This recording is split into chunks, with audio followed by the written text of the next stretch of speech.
Et puis la guerre a continué, bien sûr, parce qu'il y avait toute une partie de la France qui n'était pas libérée. Il y a eu des combats acharnés, les Allemands se défendaient comme des chiens, surtout les SS.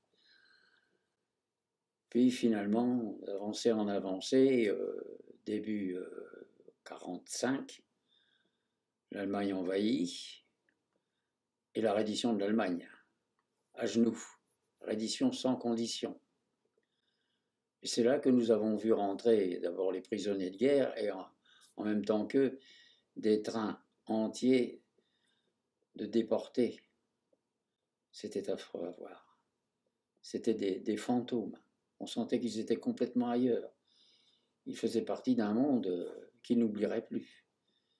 Et encore eux, ils étaient rentrés parce qu'il y en avait tellement qui étaient restés dans les chambres à gaz. Et puis un jour, on me dit, André Verschuren est rentré.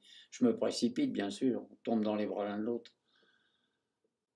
Je voyais bien qu'il avait souffert. Il n'avait plus un cheveu sur la tête. Puis je sentais bien qu'il n'avait pas envie de parler de ces années-là. Il avait surtout envie de les oublier, et ça se comprend. Et puis moi, j'étais appelé avec la classe 46 pour aller faire l'occupation en Allemagne. Mais je ne savais pas à cette époque-là que j'allais jouer aux petits soldats et que ça allait durer 6 ans.